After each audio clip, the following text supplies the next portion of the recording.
સવારે આ વિચાર આવ્યો એટલે પ્લાન બનશે એકાદ બે દિવસ સુધી.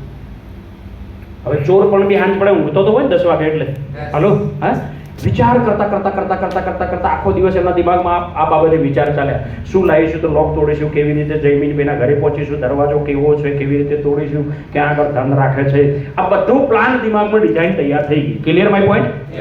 ડિઝાઇન થઈ ગઈ. કેમ થઈ ગઈ ડિઝાઇન? એ બાબતનું ડાયરેક્શન મતલબ ચોરી બાબતના ડાયરેક્શન બાબતે આને વિચારવાનું શરૂ કર્યું. તાલી પાડો જે ઊંઘે છે એમના માટે.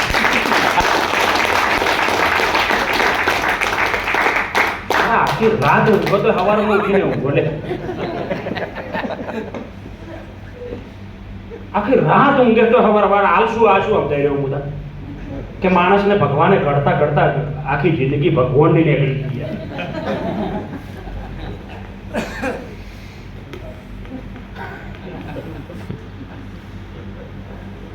તમે એવો કમાન્ડ આપો છો કે મારે ઊંઘવું છે એટલે એ એમાંય જાગ્રત મન ને અર્ધજાગ્રત મન કોમ કરે.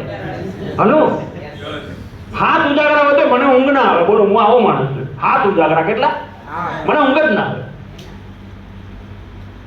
કેમ કે હું એવું સમરણ કરું છું, એવું કમાન્ડ આપું છું. અને તમે એવો કમાન્ડ આપો છો થાકી ગયા ઊંઘાઈ ગઈ, થાકી ગયા બાર સમરણ આર્યું કરો છો. એ જ એન્ટ્રી ક્યાં પડે છે?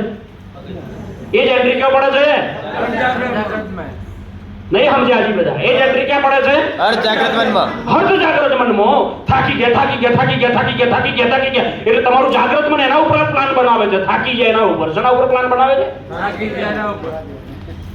હવે એ વાતે ફિલ્ટર થાય. જો જેટલું બોલો એટલું બધું ફિલ્ટર થાય. હવે તમે થાકી ગયા ની વાત કરો. વચ્ચે એક્ઝામ્પલ લઈ લો. આખી દિવસ વિચાર્યું થાકી ગયા, પૈસા નહીં ભિખારી થઈ ગયા, થાકી ગયા, પૈસા નહીં ભિખારી થઈ ગયા, થાકી ગયા, પૈસા નહીં ભિખારી થઈ ગયા.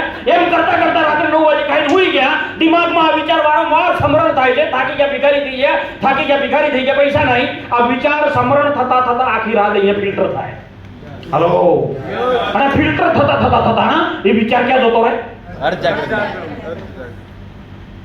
અર્ધ જાગ્રત મનનું કામ શું છે ખબર છે? ખાલી રિઝલ્ટ આપવું. હલો અર્ધ જાગ્રત મન આ સાચું છે ખોટું છે સમજતું એનું કામ શું છે? રિઝલ્ટ આપવું. તમે જે વાત આપો છો એના ઉપર રિઝલ્ટ આપો.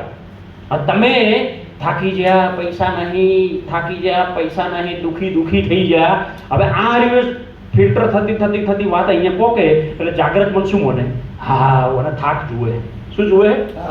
મને પૈસા નહીં જોતા. પૈસા નહીં એટલે પૈસા નહીં જોતા. હલો મને દુઃખ જુએ. કેમ કે એના પાસે મેસેજ કયો ગયો?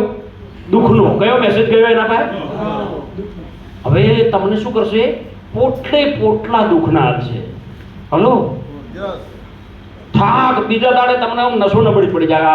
સાચી વાત. કાલ વિચારતા તને હાથુકલો થાક આવી ગયો. લે આવી જાય. કેમ આવી જાય? આગલા દાડે સમરણ કરતા સૂઈ ગયા.